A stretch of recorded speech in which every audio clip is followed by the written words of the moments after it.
শান্তিতে নোবেলজয়ী মোহাম্মদ ইউনূস ফ্রান্সের রাজধানী প্যারিস থেকে বৃহস্পতিবার দেশে ফিরেছেন। তারপর রাত ৯টায় বঙ্গভবনে অন্তর্বর্তীকালীন সরকারের শপথ অনুষ্ঠিত হয়েছে। আমরা অভিনন্দন জানাই, সমগ্র দেশবাসী তাদের সাফল্য কামনা করছে। অনেকে জিজ্ঞাসা করেছেন এই সরকার কেমন হলো। আমি এটা নিয়ে এই এপিসোডের শেষে আলাপ করব, তার আগে কিছু জরুরি আলাপ সেরে নিই। আগামী ২-১ দিনের মধ্যে নিশ্চয়ই ডক্টর মোহাম্মদ ইউনূস জাতির উদ্দেশ্যে একটা বক্তৃতা করবেন। আমি সেখানে দুটো প্রশ্নের জবাব খুঁজব।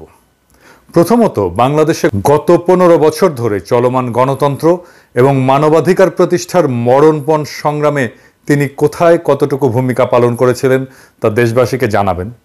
মরহুম ডাক্তার জাফরুল্লাহ চৌধুরীর মতো অন্যান্য এনজিও সমূহের নেতৃবৃন্দ কেন এমন মৌলিক মানবাধিকারের লড়াইয়ে প্রত্যক্ষ ভূমিকা রাখতে পারলেন না বা পারেন না, সে বিষয়টা ব্যাখ্যা করবেন। এই ব্যাখ্যাটা জরুরি, কারণ এই সরকারের ডিসপ্রপোর্শনেটলি এনজিওর প্রতিনিধিত্ব আছে। লড়াইয়ে নাই কিন্তু পদে আছি, এই ফেনোমেননটার ব্যাখ্যা আমরা চাইতেই পারি এই লড়াইয়ের স্টেক হোল্ডার হিসেবে। দ্বিতীয়ত, ৫ তারিখে অগাস্ট বিপ্লব সংগঠিত হওয়ার পরে ওনার ঢাকায় ফিরতে ৭২ ঘন্টা সময় কেন লাগলো, সে ব্যাপারে নিশ্চয়ই তিনি একটা গ্রহণযোগ্য ব্যাখ্যা দেবেন। কারণ যারা তার সাথে যোগাযোগ রাখছিলেন তারা প্রত্যেক দিনই বলছিলেন তিনি বিকেলে আসবেন, সন্ধ্যায় আসবেন, আবার রাতে বলেছিলেন পরের দিন সকালে আসবেন। এই সমন্বয়হীনতা কেন ঘটেছিল সেটা দেশবাসীর জানার প্রয়োজন রয়েছে। বিলম্বের এই ৭২ ঘন্টায় দেশব্যাপী যে সমস্ত অঘটনগুলো ঘটেছে সেগুলোর দায় কে বা কারা নেবেন? দেশে অরাজকতা চলেছে, কোনো অভিভাবক নেই। একটা কথা শুনলাম, মাইনর সার্জারি হয়েছে ওনার, কিন্তু ওনার কি স্বল্পতম সময়ে প্রয়োজনে চার্টার করা বিমানে চলে আসা উচিত ছিল না এমন একটা অরাজকতার সময়? আরেকটা প্রশ্নের উত্তর দরকার। অবৈধ রাষ্ট্রপতি শাহাবুদ্দিন চুপ্পু কর্তৃক ইতিমধ্যে তাড়াহুড়ো করে নিয়োগ বাগানো কর্মকর্তাদের তিনি অপসারণ করবেন কিনা, ডক্টর মোহাম্মদ ইউনূসকে এসব বিষয়ে তার অবস্থান দেশবাসীর সামনে স্পষ্ট করতে হবে। আজকের এই অন্তর্বর্তীকালীন সরকার কিভাবে গঠিত হবে সে বিষয়ে গত ৭২ ঘন্টায় যারা আলাপ আলোচনা করে সিদ্ধান্ত নিয়েছেন তাদের সিংহভাগই বিগত ফ্যাসিস্ট সরকারের নিয়োগপ্রাপ্ত কর্মকর্তা এবং কর্তা ব্যক্তি।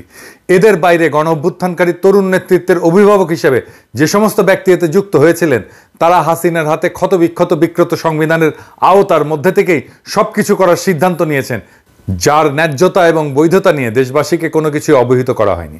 যেখানে ৭২-এর সংবিধানের মধ্যেই অন্তর্বর্তীকালীন সরকার গঠনের কোনো বিধানই নাই, সেইখানে এই অচল দলিলের মধ্যে গণ অভ্যুত্থানের বিপ্লবী আকাঙ্ক্ষাকে ঢুকিয়ে দিয়ে আইনি মারপ্যাচের ব্যাখ্যায় গলা টিপে ধরার অধিকার তাদেরকে কে দিয়েছেন? এমন পরিস্থিতিতে আমরা কখনোই অবৈধ রাষ্ট্রপতি শাহাবুদ্দিন চুপ্পুর তত্ত্বাবধানে একটা শপথ গ্রহণ কার্যক্রমকে অনুমোদন করি না। এই বিপ্লবোত্তর অন্তর্বর্তীকালীন সরকারের কখনই বঙ্গভবনে গিয়ে শপথ গ্রহণ করা উচিত হয়নি। বঙ্গভবনে গিয়ে শপথ গ্রহণ করাকে আমরা নৈতিকতা বর্জিত, আইনগতভাবে অযথার্থ এবং সদ্যমুক্ত বাংলাদেশের জন্য অশোভন বলে মনে করি। এর বিপরীতে জাতীয় শহীদ মিনারে দাঁড়িয়ে শহীদের মহান আত্মত্যাগের প্রতি বিশ্বস্ততার শপথ নিয়ে কাজ শুরু করলে ভালো হতো এবং অন্তর্বর্তীকালীন সরকারের সদস্যদের সেখানে শপথ পড়াতে পারতেন আগস্ট বিপ্লবের কোনো একজন শহীদের পিতা অথবা মাতা। আর এই গৌরবজনক অনুষ্ঠানটি হতে হতো প্রকাশ্যে খোলা আকাশের নিচে হাজার হাজার প্রতিবাদকারী শিক্ষার্থী জনতার উপস্থিতিতে। সেইটাই একজন মাঠের রাজনৈতিক কর্মী আর এনজিওর চিন্তার পার্থক্য। হাসিনা পালানোর পরে ওয়াকার সাহেব আলোচনা করলেন কাদের সাথে? আপনারা জানেন কারা আলোচনা করেছে। আমরা কি দুধ ভাত? আমরা কেউ না? এই লড়াই আমাদের অবদান নাই, আমাদের স্টেক নাই?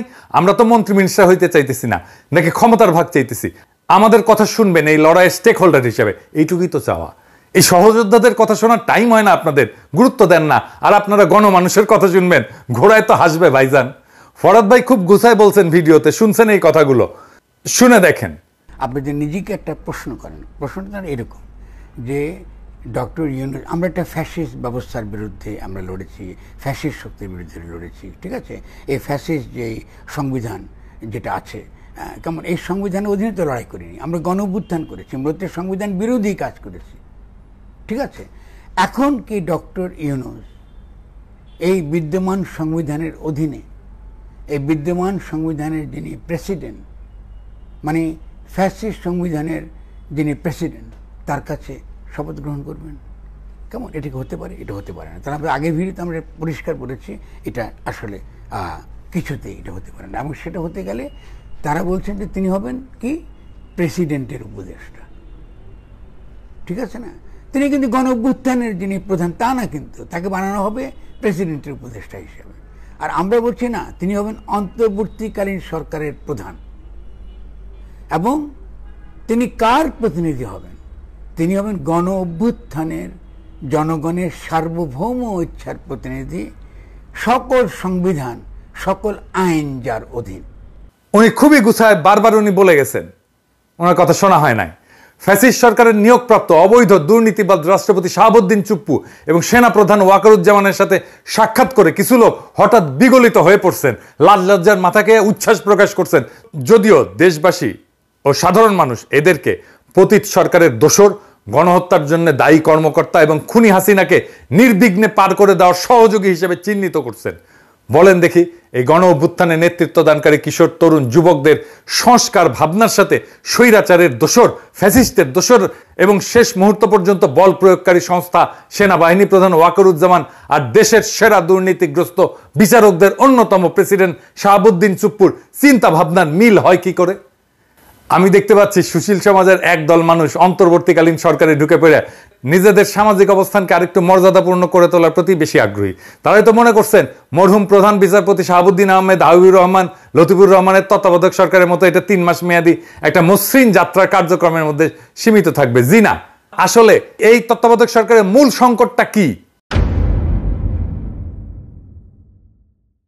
ট্যাকটিক্যালি বাংলাদেশ স্বাধীন হওয়ার পরে 1971 সালের 16 ডিসেম্বর মাসে দেশ পরিচালনার ক্ষেত্রে যে বিশাল চ্যালেঞ্জ সৃষ্টি হয়েছিল, বাস্তবে বর্তমান সমস্যা এর চেয়ে অনেক বড়।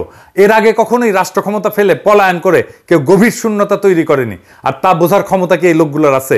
খুনি শেখ হাসিনার বসানো প্রশাসনের শীর্ষ কর্মকর্তা এবং রাষ্ট্রপতির সাথে মেলামেশা করে মুগ্ধ হয়ে যাওয়া ব্যক্তিরা কি বুঝতে পারছেন গত 15 বছরের দুঃশাসনে বাংলাদেশের সবগুলো রাষ্ট্রীয় প্রতিষ্ঠান ভেঙে চুরমার করে দিছে ফ্যাসিস্ট শেখ মুজিবের কন্যা? এইগুলাকে নতুন করে গড়ে তোলার যে বিশাল কাজ, তা কম বেশি বিপ্লবী দৃষ্টিভঙ্গি সম্পন্ন সরকার ছাড়া কেউ করতে পারবে না। আর এজন্য দরকার হবে সংশ্লিষ্ট মন্ত্রণালয়ের বিষয়ে অভিজ্ঞতা, শিক্ষা, জ্ঞান সম্পন্ন এবং বিপ্লবী চেতনা সম্পন্ন বিশেষজ্ঞদেরকে নিয়োগ দিয়ে। হাইকোর্ট এবং সুপ্রিম কোর্টের বিচারপতিরা বিগত বছরগুলোতে যে সমস্ত অপকর্ম এবং বেআইনি কাজ করছেন, এরপর বর্তমান পরিস্থিতিতে তারা আদালতে বসতে ভয় পাচ্ছেন। জনপ্রশাসনের কর্তা ব্যক্তিরা দুর্নীতি এবং অনিয়মের পাহাড় মারায় অঢেল সম্পত্তি বানানোর পরে এখন তারাও অফিস বিমুখ হয়েছেন। আর বেনজির দুর্নীতিতে ডুবে থাকা শীর্ষ 500 অপরাধী পুলিশ কর্মকর্তা পালায় যাওয়ার পর তাদের সকল পর্যায়ের অফিসার্স খালি হয়ে গেছে। এমন একটা ভয়াবহ পরিস্থিতিতে যে পরিমাণে উদ্ভাবনী শক্তি, অভিজ্ঞতা, বিপ্লবী জোশ এবং সততার জোর নিয়ে সামনে আগাইতে হবে, তেমন লোকের নাম কি আমরা উপদেষ্টা মন্ডলীতে দেখতে পাচ্ছি? না, সবাই না। কেউ কেউ আছে, কিন্তু সবাই না। আমি এই উপদেষ্টা মন্ডলী নিয়ে পরে কথা বলবো। এখন বরং দেখি প্রফেসর ইউনূসকে দ্রুত কি কি পদক্ষেপ নিতে হবে। আমরা মনে করি ডক্টর মোহাম্মদ ইউনূসকে অতি দ্রুত 5টা পদক্ষেপ নিতে হবে। আগামীকালই একটা জাতীয় কমিশন ঘোষণা করে এই গণ অভ্যুত্থানের বিভিন্ন পর্যায়ে, মানে হাসিনা সরকার ক্ষমতা নেওয়ার পর হতাহত, গুমের শিকার, নির্যাতিত, ক্ষতিগ্রস্ত, মামলার শিকার, দেশ থেকে বাধ্য হওয়া সকল মানুষের একটা তালিকা প্রণয়ন সম্পন্ন করতে হবে। যাদের অঙ্গহানি ঘটছে, অন্ধত্ব বরণ করছেন, যারা আহত হয়ে যন্ত্রণায় কাটাচ্ছেন, তাদের সর্বোত্তম চিকিৎসার ব্যবস্থা করতে হবে, পুনর্বাসন করতে হবে, নিহতদের পরিবারের পুনর্বাসন করতে হবে। মনে রাখতে হবে তিনি, মানে প্রফেসর ইউনূস, বর্তমান প্রশাসনের বিভিন্ন পর্যায় থেকে বাধার মুখে পড়বেন। সেই জন্য দ্রুত আইন শৃঙ্খলা পরিস্থিতির উন্নতি সাধনের জন্য আগামী 24 ঘন্টার মধ্যে তাকে সারা দেশে সকল পর্যায়ে বৈষম্য বিরোধী সংগ্রাম কমিটি গড়ে তোলার ডাক দিতে হবে। পুলিশ বিভাগের সকল সদস্যদেরকে তাদের কর্মস্থলে ফিরে আসার আহ্বান জানানোর পাশাপাশি স্থানীয় জনগণকে তাদের নিরাপত্তা বিধানের জন্য অনুরোধ করতে হবে। তারপর যৌথভাবে জনসম্পৃক্ত পুলিশ ব্যবস্থা গড়ে তোলার কঠিন কাজ শুরু করা যাবে। পুলিশকে আমূল সংস্কার করতে হবে, সংস্কার করতে হবে মিলিটারিকে, সংস্কার করতে হবে আমলাতন্ত্রকে, সংস্কার করতে হবে জুডিশিয়ারিকে। আগামীকাল থেকে সকল কলকারখানা চালু করে টানা 6 দিন উৎপাদন চালাই যেতে হবে। 6 মাসের জন্য সরকারি সাপ্তাহিক ছুটি 2 দিনের জায়গায় 1 দিনে নামায় আনতে হবে। শনিবার থেকে সকল শিক্ষা প্রতিষ্ঠান খুলে দিতে হবে এবং বিগত আন্দোলন সংগ্রামের কারণে পাঠ গ্রহণ এবং শিক্ষার যে ক্ষতি হয়েছে তা পূরণের জন্য প্রয়োজনীয় উদ্যোগ নিতে হবে, দরকার হলে এক্সট্রা ক্লাস করাইতে হবে। স্কুলের পাঠ্যক্রম নিয়ে অভিভাবকদের বড় ধরনের কনসার্ন আছে, এগুলো অসঙ্গতি নিয়ে আমি ভিডিও করছি, 7 পর্বের করার কথা, আমি বাকিগুলো করব, 3টা বোধহয় করছি, কাজ আগায় দিছি। এইগুলা সংস্কার করতে হবে, বইগুলো সংস্কার করতে হবে। খাদ্য নিরাপত্তা নিশ্চিত করার জন্য কৃষিখাতকে সর্বোচ্চ গুরুত্ব দিয়ে সরকারকে অতি দ্রুত কাজে নামতে হবে। প্রয়োজনীয় ভর্তুকি নিশ্চিত করে সকল কৃষিপণ্য শস্য উৎপাদনের বাম্পার ফলন ঘটাতে হবে। মৎস্য সম্পদ, গবাদি পশুপালন এবং উৎপাদনে জোর দিয়ে দেশে প্রোটিন সংকট কাটায় তুলতে হবে। প্রোটিনের বিকল্প উৎস খুঁজে বের করতে হবে। গার্মেন্টস সহ সকল খাতের শ্রমিকদের ন্যায্য মজুরি নিশ্চিত করার জন্য শীঘ্রই একটা কমিশন গঠন করতে হবে। গার্মেন্টস শ্রমিকদের ন্যূনতম মজুরি তাদের দাবি মতো নিশ্চিত করতে হবে। পাশাপাশি প্রবাসী শ্রমিকদের সুযোগ সুবিধা স্বার্থ রক্ষার জন্য সরকারের কি কি করণীয় তা চিহ্নিত করে কার্যকর ব্যবস্থা গ্রহণের মাধ্যমে বৈদেশিক মুদ্রা অর্জনের পথ সুগম করতে হবে। আর আমরা রেমিটেন্স বয়কট করছিলাম হাসিনার শাসনে, আমরা এখন আবার রেমিটেন্স পাঠাবো, সারা দুনিয়া থেকে পাঠাবো, ব্যাংকিং চ্যানেলে রেমিটেন্স পাঠাবো, ব্যাংকিং চ্যানেলের বাইরে কোনো রেমিটেন্স যাবে না। সার্বজনীন স্বাস্থ্যসেবা নিশ্চিত করতে হবে।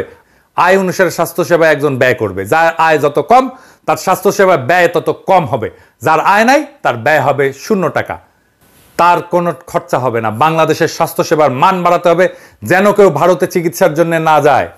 বাংলাদেশের স্বাস্থ্যসেবার মান উন্নত হচ্ছে কিনা তার একটাই প্যারামিটার আমাদের কাছে, প্রত্যেক মাসে মাসে ভারতে চিকিৎসার জন্য কতজন যাচ্ছে সেটার হিসাব রাখতে হবে পুঙ্খানুপুঙ্খভাবে।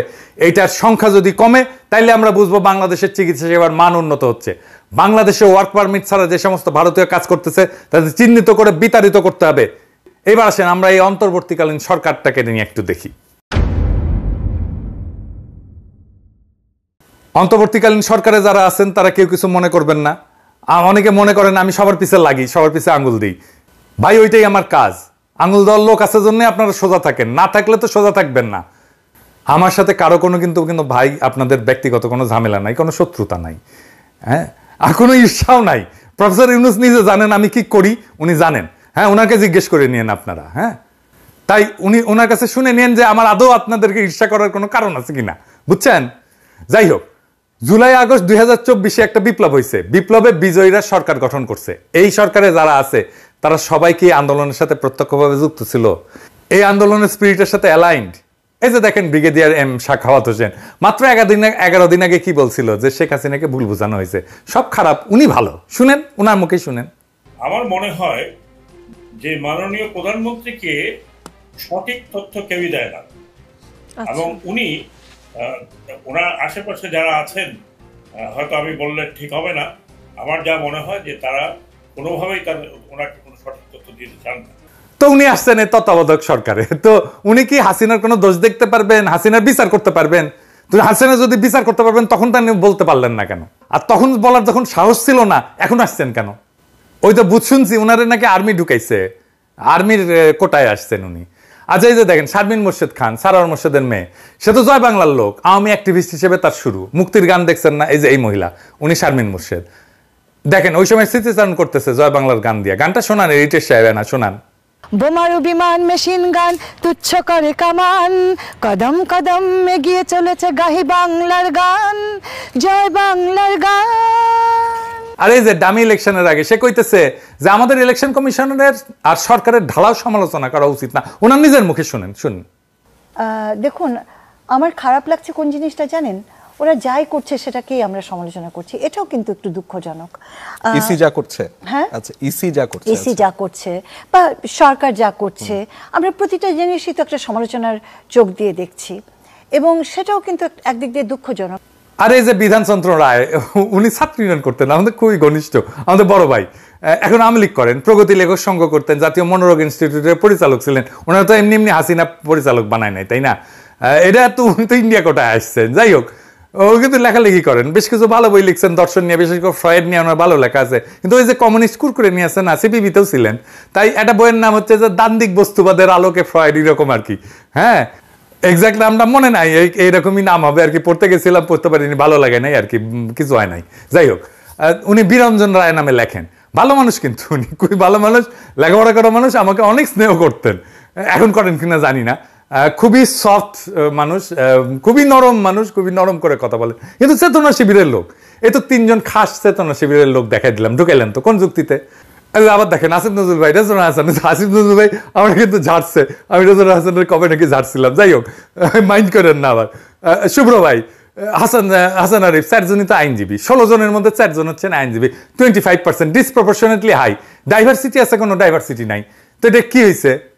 প্রফেসর ইউনূস তো ডাইভার্সিটির লোক, আর এইখানে কোনো ডাইভার্সিটি নাই। উনার মন্ত্রিসভায়, উনার উপদেষ্টা মন্ডলীতে ডাইভার্সিটি নাই, 4 জন আইনজীবী। তো ওনাদের প্রফেশনাল এক্সপার্টাইজ কিভাবে কাজে লাগবে? 4 জন আইনজীবীকে নিয়ে কি করবেন? 4 জন যদি 4 প্রফেশনাল এক্সপার্টাইজার হইতো, তাহলে ডাইভার্সিটি থাকতো না, এটা সমৃদ্ধ হইতো না উপদেষ্টা পরিষদ। এটা বড় উইকনেস কিন্তু এই উপদেষ্টা পরিষদে। যাই হোক, আসিফ নজরুল ভাই বলছিলেন যে আপনারা খুশি হবেন এই সরকার দেখে। ভাই এইটা কি এটা সিনেমা আছে? নায়ক নায়িকাদের দেখে পাবলিকের অর্গাজম হবে? এটা হাইলি পলিটিক্যাল একটা ফরমেশন, অনেক ত্যাগ এবং রক্তের বিনিময়ে পাওয়া একটা রাজনৈতিক পরিবর্তনের স্পিরিটেড ফিজিক্যাল এমবডিমেন্ট। সেটা কি হয়েছে? আমি উত্তর দিব না, আমি এখানে জাজমেন্ট করব না। আপনি আপনাদের এই যে নিউজগুলোর নিচে যেগুলো আসে পত্রিকায়, তার কমেন্ট বক্সগুলো পড়েন, তাহলে বুঝবেন কতটুকু পূরণ হয়েছে এই উপদেষ্টা পরিষদে। অনেকের রিজার্ভেশন আছে ছাত্রদের উপদেষ্টা পরিষদে নেওয়ার ক্ষেত্রে। আমি মনে করি যে এইটা একটা পজিটিভ কাজ হয়েছে এবং এটা একটা ইন্টারেস্টিং এক্সারসাইজ হয়েছে। এটার জন্য আমি অভিনন্দন জানাই। এই এক্সপেরিমেন্ট যদি সফল হয়, তাহলে বাংলাদেশের রাজনীতির চেহারা কিন্তু পাল্টে যাবে। এই এক্সারসাইজটা খুব ভালো হয়েছে।